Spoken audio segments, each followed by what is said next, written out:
हम माँ बानी, धरती माँ। ईश्वर के अस्तित्व के जाने खातिर, उनके पहचाने खातिर उनकर कौनो विशेष नाम के जाने की आवश्यकता नहीं है। जे उनके माने के चाहेला, जाने के चाहेला, उतर सृष्टि में जौन और दृष्टि डाले ओके उनकर लीला दिखाई दी। हर कण में उनकर झलक मिली। उनके जाने खातिर केवल इतना ही आभास होखल पर्याप्त बा कि वो हर ओर बाड़े, हर जगह बाड़े, हर कण में बाड़े। यही कारण जब हिरण्यकश्यपु देवर्षि से वचन लेहलस कि ओकर होखे वाला पुत्र के समक्ष कभी श्री विष्णु के नाम ना ले है, तो हम मुस्कुराइले बिना ना रह सकनी।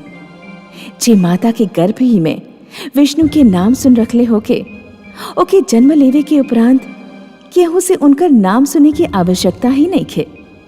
ऊ तो गर्भ ही में ऊ शिक्षा पा चुकल रहल जे बहुतन के सारा जीवन बिता के ना मिल सकेला। शायद हिरण्यकश्यपु के ई आग्रह कौनो भय के परिणाम रहल, एगो ऐसन भय जौन एकर जीवन में उथल पुथल मचा दी।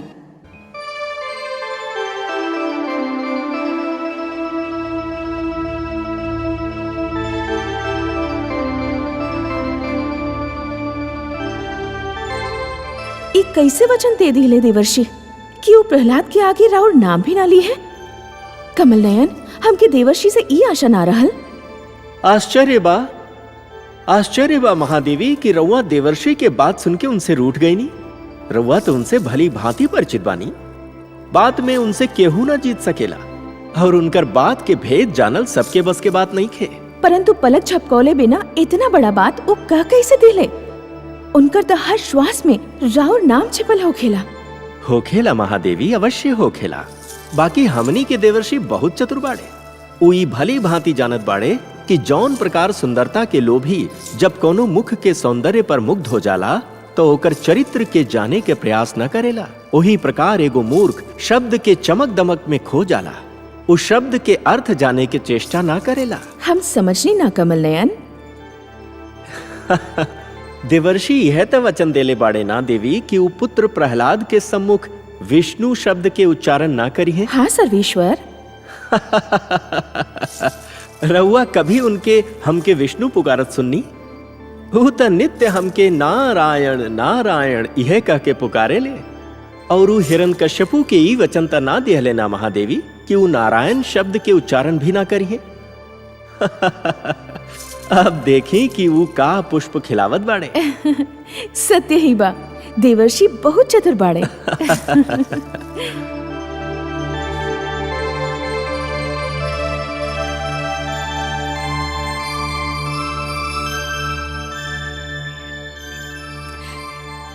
देखी देवर्षि, ई नटखट फिर भाग आई। हम कब से ऐसे दूध पिए के बोल रहल बानी, किंतु ई पियत ही नहीं खे। काहे पुत्र, तू दूध काहे नहीं खा पी रहल? रवा कहानी ना सुनाई ना, यही से रवा कहानी सुनाई तब भी दूध पिया। पुत्री, ई त कहानी सुन के ही दूध पी। तू कुटिया में विश्राम करा, हमें के भेजतानी।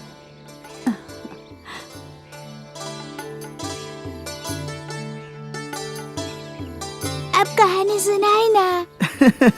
सुनावत बानी। अच्छा, तू वासुदेव के नाम तो सुन ले ही होकबा। वो तो हम न जाने कब से सुन रहल बानी। उनकर और भी कई नाम बा। रवा तो हर समय नारायण नारायण करत रहेनी, वो भी तो उनकरे नाम बा। हाँ, और उनकर नाम त्रिलोकीनाथ भी बा, और उनकर नाम जगदीश्वर भी, और माधव भी, कमल नयन भी, लक्ष्मीपति भी। त एक दिन वो निश्चय कैले हैं कि सृष्टि के रचना कैल जाए। फिर का कैले वो? सुनावत बानी पुत्र, सुनावत बानी, धैर्य रखा। वो अपन नाभि से ब्रह्मा के और अपन भ्रेकुटी से महादेव के जन्म दिले। फिर का भइल? ब्रह्मा के आदि प्रजापति भी कहल जाला। का कहल जाला? आदि प्रजापति। हाँ, आदि प्रजापति कई प्रजापति के जन्म दिले। ओह में से एगो रहले ऋषि कश्यप। उनकर संतान में तू आवेला। अच्छा। हाँ, और एगो और प्रजापति रहले जेकर नाम रहल दक्ष। का नाम रहल? दक्ष। हाँ, प्रजापति दक्ष के पुत्री के नाम रहल सती। वो देखे में बहुत सुंदर रहली। महादेव शिव शंकर उनका देखले और उनसे विवाह कर लेले। एक दिन प्रजापति दक्ष कोनो बात पर शिव शंकर से रूठ गईले और वो शिव शंकर के अपन पुत्री सती के सामने बहुत बुरा भला कहले। सती के बात अच्छा ना लगल। फिर का कहली देवी सती? देवी सती योग शक्ति से अपना अंदर अग्नि उत्पन्न कैली। अच्छा, फिर का भइल? फिर वो अग्नि से कहली कि हे अग्नि, हमके भस्म कर द। फिर का भइल? फिर अग्नि उनका भस्म कर देहलस। तो योग शक्ति से अपन अंदर अग्नि भी उत्पन्न कर जा सकेला। हाँ, और यदि केहू अग्नि अपना भीतर ही रोक लेवे तब बाहर के कोनो भी अग्नियों के जला ना सकेला। हाँ, परंतु एके रोकल कैसे जा सकेला? सांस भीतर की ओर खींचल जाए और ओम नमो नारायण जब केहू के अंदर ही रोक लिहल जाए तो ये शक्ति भीतरी शक्ति बन जाला। एके प्राणायाम कहल जाला। का कहल जाला? प्रणाम। और का कह के सांस रोकल जाला? ओम नमो नारायण। सुंदर, अति सुंदर। अब पुत्र, तू कहानी सुन लेला, अब अंदर जाके दूध पीला। रउआ फिर ऐसनी कहानी सुनाई? हाँ हाँ, अवश्य सुनाई।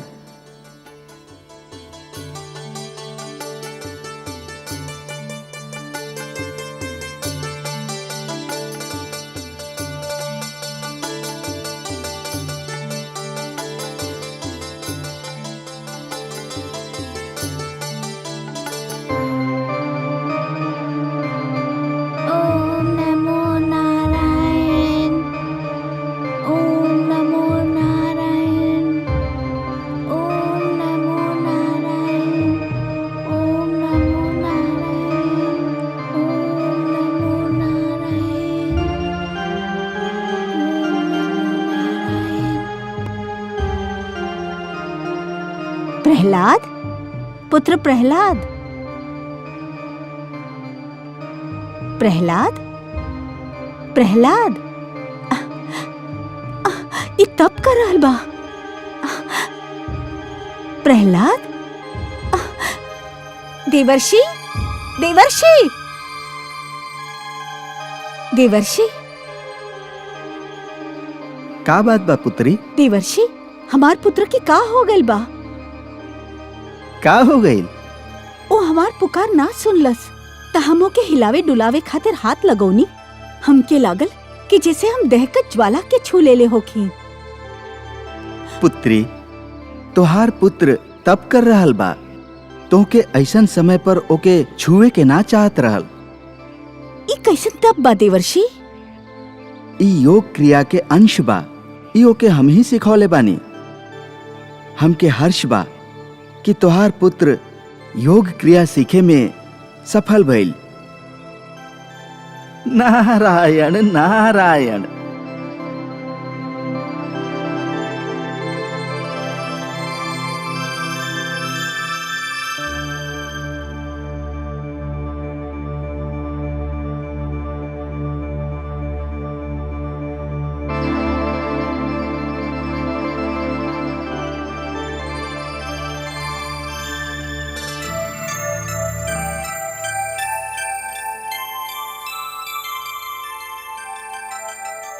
आयुष्मान भव।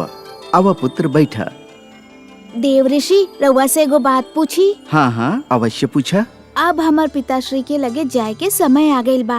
राउर नारायण के तो 1000 नाम बा। हाँ, और वो सब नाम सुंदर और प्रिय बा। बाकी रउआ तो हमके केवल 999 नाम बतौले रहनी। एगो नाम काहे छुपौले रहनी? नारायण नारायण। ओसे का अंतर पड़त बा पुत्र? उनका पुकारे खातिर त एक ही नाम काफी बा। तू कोनो भी एगो नाम से उनके पुकारा, उ तोहार पुकार सुन ली है। बाकी तू ऐसन काहे पूछ रहल बाड़ा? यही से काहे कि उनकर जो नाम के रउआ हमसे छुपौले रहनी, वो नाम भी हम जान चुकल बानी। का? कैसे जान गेला तू? का बा उ नाम? वो नाम बा विष्णु। ई नाम तो के बता दिलस पुत्र?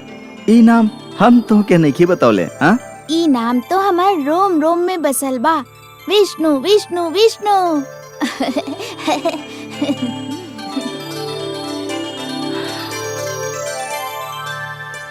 नारायण नारायण।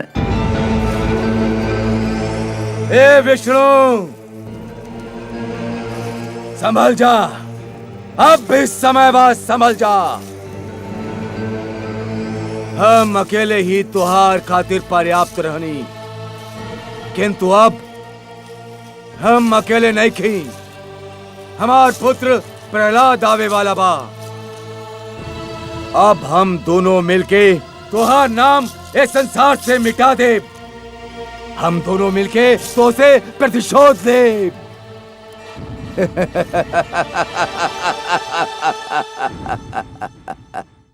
हम माँ बानी, धरती माँ।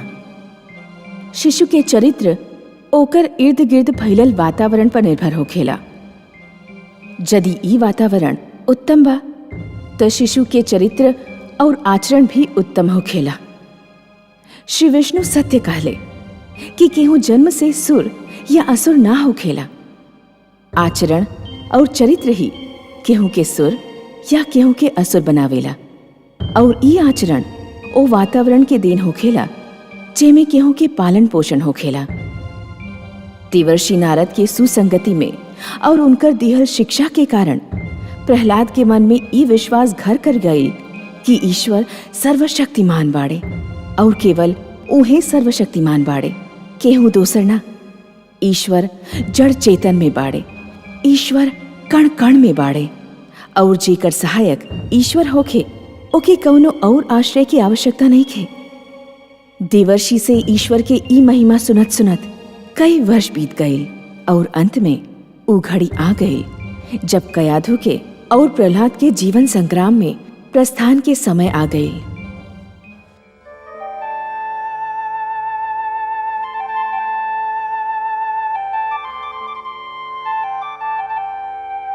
हे देवर्षि, रउआ हमके जौन स्नेह देले बानी वो तो हमार मन से हमार माता पिता के प्यार भी भुला देले बा। राउर कुटिया में बीतल हर पल हमार स्मृति में सदैव सुरक्षित रही। राजभवन के ऐश्वर्य में भी एक कुटिया के आनंद ना भूली।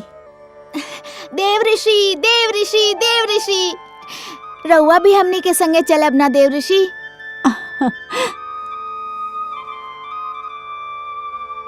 कुटिया में रहे वाला लोग राजभवन में सुख ना पावेले राजकुमार।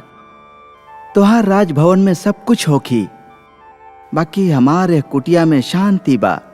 ऊ शांति जेकरा खातिर राजभवन वाला भी तरसत रहेले। हम तो सदैव तोहरा संगे बानी। जब भी तू हमार दिहल शिक्षा के अपन जीवन में ढलबा, हमके अपना संगे ही पैबा। हम ना रउआ के भूल सके नी ना राउर दिल शिक्षा के। बाकी रउआ यदि हमनी के संगे होती तो हमके और भी आनंद मिलत। बाना माते? अवश्य पुत्र, देवर्षि साथ होखे तो जीवन बहुत ही सुखी हो जाई। पुत्री, विवाह के उपरांत नारी के सबसे सुंदर और सबसे उत्तम ठिकाना ओकर पति के घर होखेला।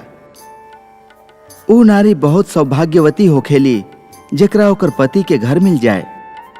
तोहरा पर, तोहर पुत्र पर, तोहर पति के अधिकार बा।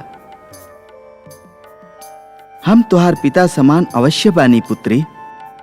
बाकी कोनो भी पिता ई ना चाही कि ओकर पुत्री अपन पति से दूर रहे। तब विदा दी ही देवर्षि। पुत्री, हम ठहरनी सन्यासी। हम विदा तो दे दी, बाकी हम ही सोचत बानी कि हमार पुत्री हमार कुटिया से सूना हाथ जा रहल बिया और हमरा लगे ओकरे देवे खातिर एगो स्वर्ण मुद्रिका भी नहीं खे। सुना हाथ कहा जा रहल बानी देवर्षि? रउआ तो हमके आपन आशीष के कोष देले बानी। हमार आंचल राउर स्नेह के पुष्प से भरल बा और हमार पुत्र के तो रउआ शिक्षा के ऊ धन देले बानी जेकर आगे हर धन धूल समान बा।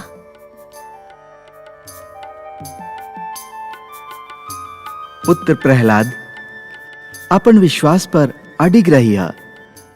यह विश्वास के मार्ग में जवन भी कठिनाई आवे ओके हंस के झेली हा।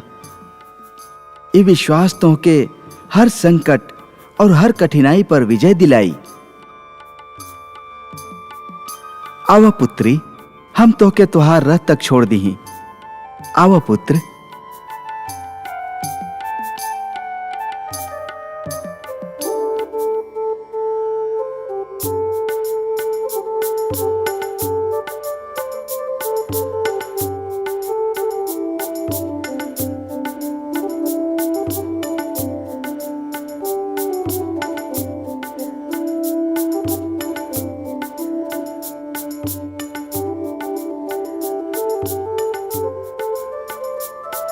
प्रणाम देवर्षि, प्रणाम महारानी, प्रणाम राजकुमार। आयुष्मान भव। अखंड सौभाग्यवती भव। आई।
भगवान हिरण्यकश्यपु की जय होखे।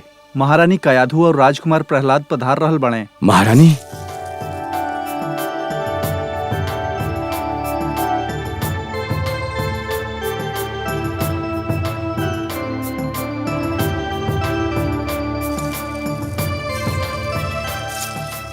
महारानी स्वामी, कैसन बाड़ू तू?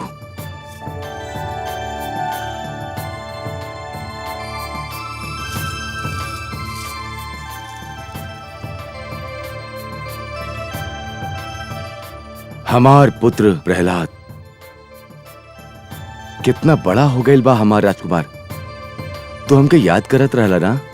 नित्य दिन पिताश्री, हम नित्य दिन देव ऋषि से रउआ बारे में पूछत रहनी। और देवर्षि तो के का बतावत रहले? वो बतावत रहले कि रउआ बहुत महान और शक्तिशाली बानी।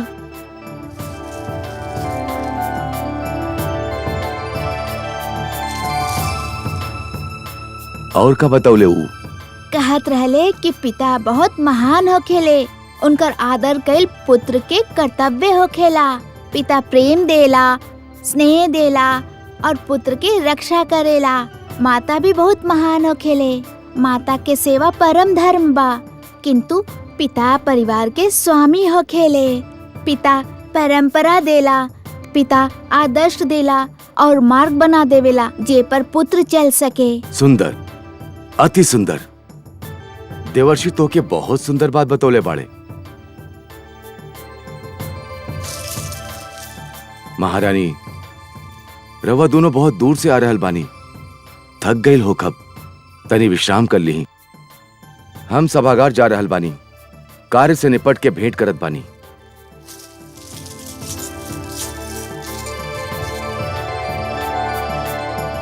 आवा पुत्र।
स्वामी, लागत बा प्रहलाद जन्म लेकर राउर सारा ध्यान अपना और आकर्षित कर ले बा। सत्य कहनी रउआ, परम सत्य।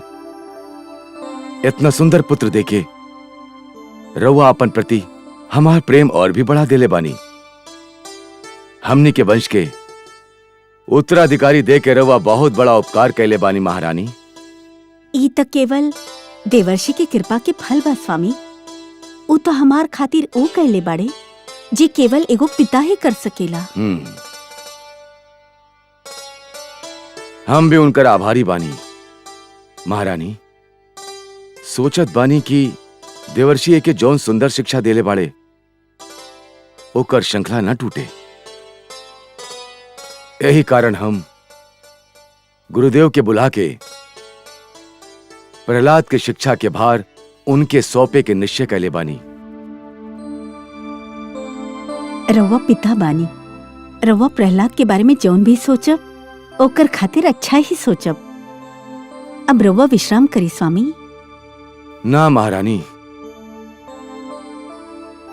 आज के रात सुते खातिर नहीं खे, तो के निहारे खातिर बा। कितना दिन तू हमसे दूर रहलू, कितना दिन। महारानी, बाकी पुत्र के रूप में उपहार तू जौन हमके देले बाड़ू ओ केता देखे से हमार मन ही नहीं के भरत।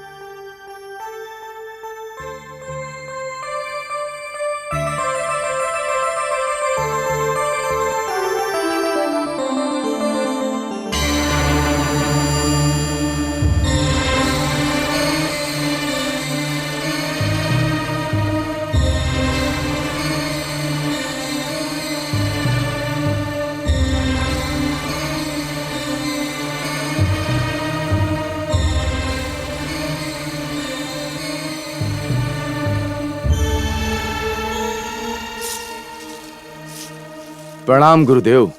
आयुष्मान भव। हम राउर ही प्रतीक्षा करत रहनी। पुत्र, ई हमनी के गुरुदेव बाड़े, गुरुदेव शुक्राचार्य। गुरु ब्रह्मा गुरु विष्णु गुरुदेव महेश्वरा गुरु साक्षात परम ब्रह्म तस्मै श्री गुरुवे देवो नमः।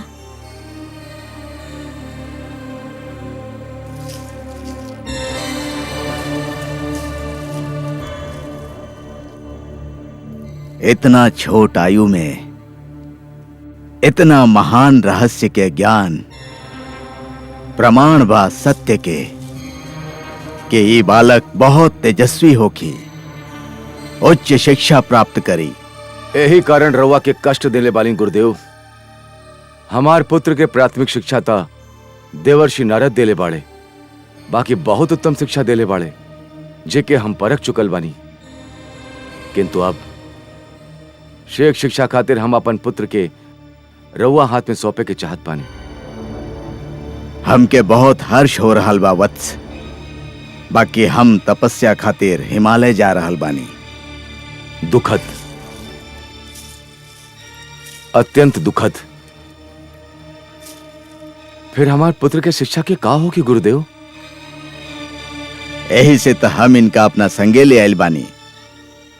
ये हमार शिष्य भी बाड़े और पुत्र भी, षंड और अमरक।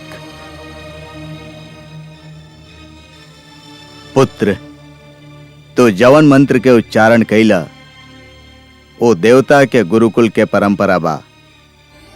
तो के अब वो परंपरा में ढले के होखी जेकर शिक्षा हमार गुरुकुल में दिहल जाला। ज्ञान और शिक्षा तो एक ही प्रकार के होखेला गुरुदेव। का और गुरुकुल में कुछ और शिक्षा दिहल जाला, देव गुरुकुल में कुछ और। हाँ वत्स, हम असुर और दैत्य के गुरुदेव बानी। देव गुरुकुल में देवता लोग के गुरु बाड़े। गुरु तो गुरु होखेला, चाहे वो केहू के भी गुरु होखे, और हर गुरु महान होखेला। गुरु तो पूरा संसार के होखेला और सबके कल्याण के मार्ग दिखावेला। तो अभी छोट बाड़ा पुत्र, ये बात के ना समझे पैबा, परंतु चिंता मत कर। षंड और अमरक तो के सब समझा दिए। ये दोनों आचार्य बड़े तो के वह शिक्षा दी हैं जो हम तो के देती। पुत्र प्रहलाद के गुरुकुल ले जा और एकरा असुर संस्कृति, असुर नीति और असुर दंड विधान के शिक्षा दा। जौन आज्ञा गुरुदेव।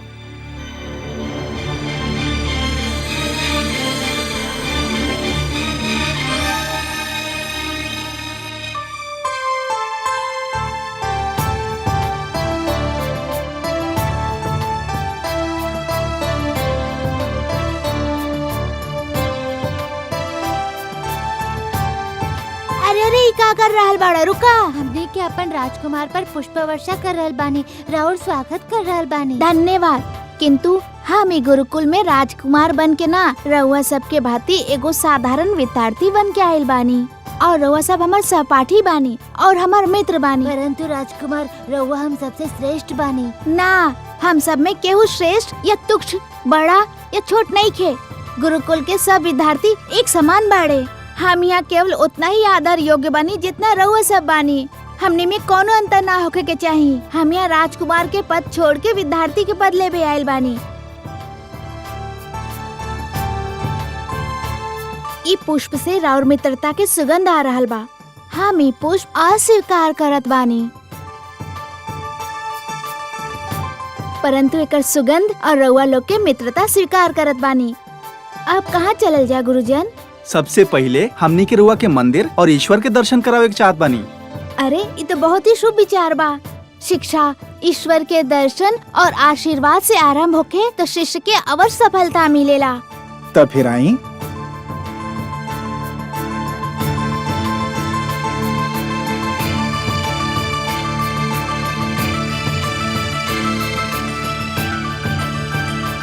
ई बा हमनी के गुरुकुल के मंदिर। आई।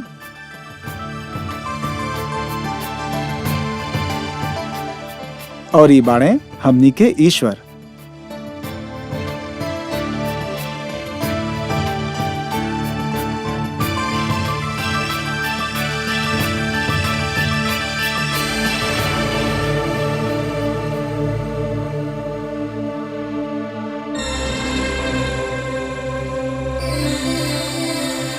ई हाँ, यह तो बाणे हमनी के ईश्वर। किंतु ये तो हमार पिताश्री के मूर्ति बा। हाँ हाँ, यह तो बाणे हमनी के ईश्वर। रउआ कैसन गुरुजन बानी, हमके भर मार रहल बानी। ये तो असुरन के राजा बाड़े। तका भइल यह राजा कि हमनी के अपन ईश्वर समझे नी। हे गुरुदेव, राजा ईश्वर के प्रतिनिधि होखेला, ईश्वर ना होखेला। यदि ई ईश्वर बाड़े तो हर राजा स्वयं के ईश्वर कहे लागी। ना, हर राजा ईश्वर ना हो खेला, केवल असुर लोग के राजा ईश्वर हो खेला। प्रणाम करी इनके।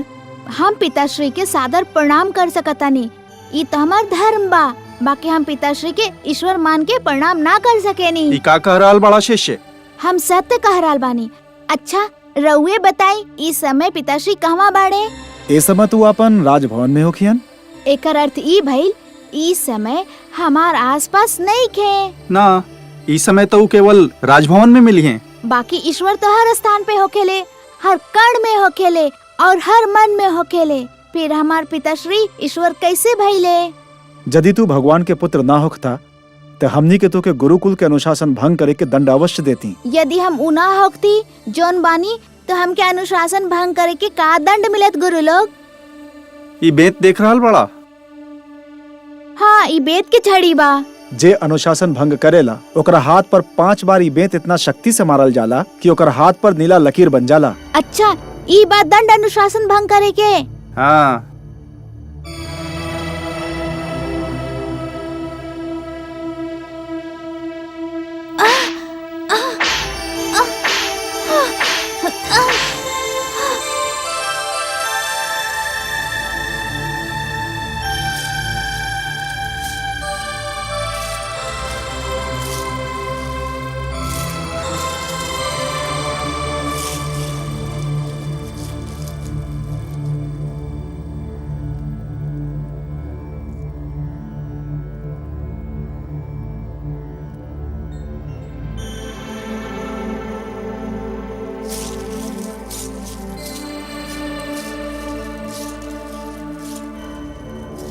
दया सागर देखी, प्रहलाद कौनो प्रकार से स्वयं के दंड दे लेबा। आपन कोमल तन पर कितना बलपूर्वक बेत मार लेबा, वो भी एक बार, दो बार ना 5 बार।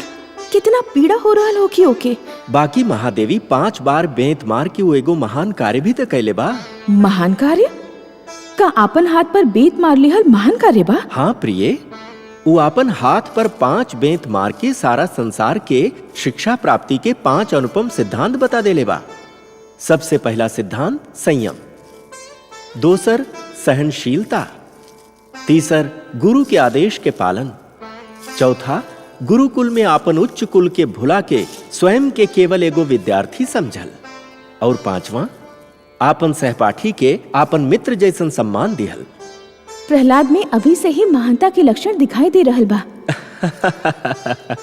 काहे न महादेवी, जे स्वयं देवर्षि नारद के चरण में बैठ के प्रथम शिक्षा ले ले होखे, वो महान ना होखी तब फिर के होखी। और अभी तो ये कथा केवल आरंभ भइल बा महादेवी। बस रउआ तो देखत जाई कि शिक्षार्थी आपन गुरु और सहपाठी के का शिक्षा दे रहल बा। ए गुरुदेव, हमके खेत बाकी हम गुरुकुल के अनुशासन भंग कईनी।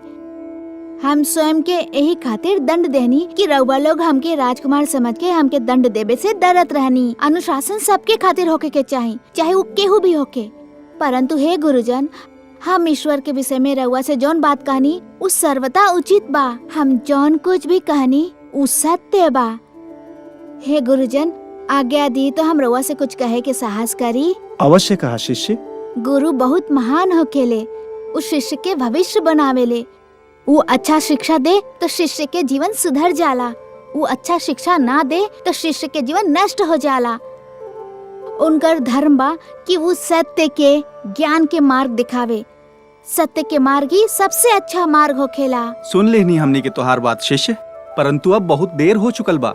हमनी के विश्राम के समय हो चुकल बा। तू भी तनी विश्राम कर ला, बाकी बात फिर कर लिहल जाई। शिष्य, राजकुमार के उनकर शयन कक्ष दिखा दो।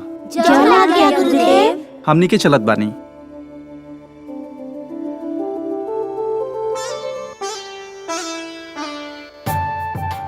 राउर बाणी कितना मधुर बा राजकुमार। राउर जब बोले नहीं तो लागेला राउर मुँह से फूल झड़ रहल होखे। परंतु हे राजकुमार, यदि हमनी के ईश्वर नहीं खन तो के बाड़े? तू लोकेश्वर उहे बाड़े जी हमार ईश्वर बाड़े, सारा संसार के ईश्वर बाड़े। के बाड़े उहे जे सूर्य, चंद्रमा और तारा बनौले बाड़े, जे दिन और रात्रि बनौले बाड़े, जे समुद्र, नदी और पहाड़ बनौले बाड़े, जे हमके बनौले बाड़े, तू लोग के बनौले बाड़े, सारा संसार के बनौले बाड़े। उ जे सर्वशक्तिमान बाड़े, उ जौन चाहे उ कर सकेले। सर्वशक्तिमान तो हमने के भगवान हिरण्यकश्यपु भी बाड़े, उ भी जौन चाहे उ कर सकेले। अच्छा हाँ होगा।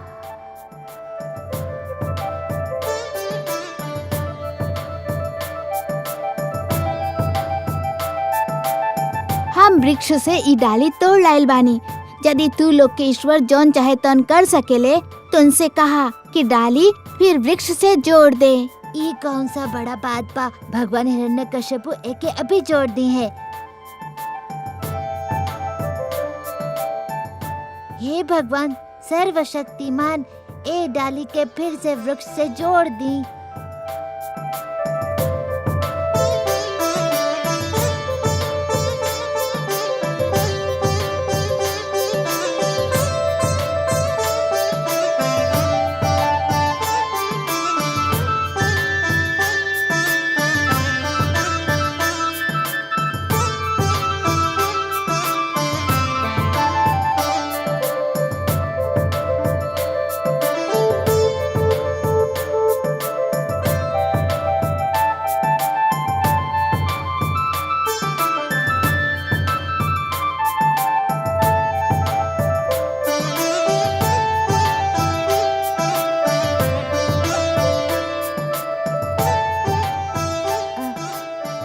ईश्वर देख के ना जोड़ पहले, तब तोहार ईश्वर के जोड़ पहिए। अवश्य जोड़ सकेले। तो फिर दिखा दी एके जोड़ के। हे ईश्वर, हे भगवान, ई डाली के फिर वृक्ष से जोड़ दी। हमार मित्र लोग के दिखा दी कि रउए सर्वशक्तिमान बानी और जौन चाहे तौन कर सकेनी। हमके विश्वास बा कि रउआ हमार विनती सुनकर हमार सहायता करब। हे कमल नयन, कितना दृढ़ विश्वास बा पुत्र प्रहलाद के रहुआ पर। ओकर सहायता करी। घबराई मत महादेवी, हम ओकर विश्वास के ठेस न पहुंचे देव, ओकर सिर नीचा ना होके देव।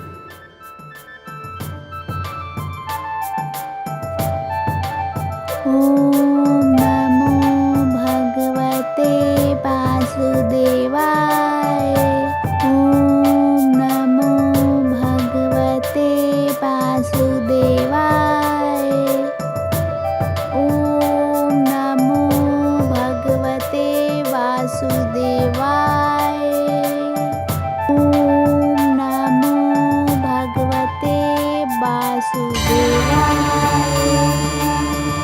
ओम नमो भगवते वासुदेवाय।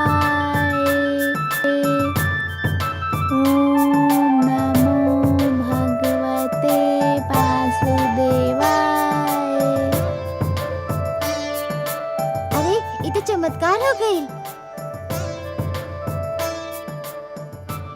धन्यवाद हे वासुदेव, रउआ हमार लाज रख लेनी। रउआ बता देनी कि केवल तू ही बाड़ा, ऊ जमन चाहे ऊ कर सकतानी और केहू ना। ओम नमो भगवते वासुदेवाय। ओम नमो भगवते वासुदेवाय। ओम नमो भगवते वासुदेवाय।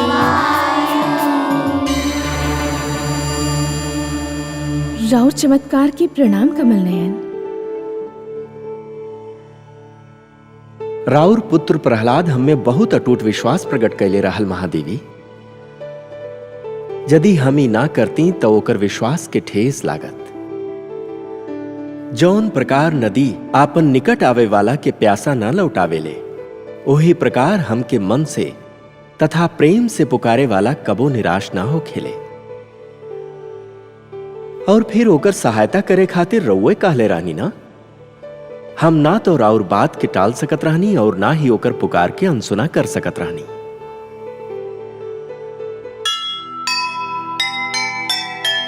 प्रभु की महिमा पर जिसे पूरा है विश्वास, ईश्वर ऐसे भक्त को करता नहीं निराश। निराकार भगवान की लीला है साकार, फिर से आकर जुड़ गई टूटी थी जो डार, टूटी थी जो डार।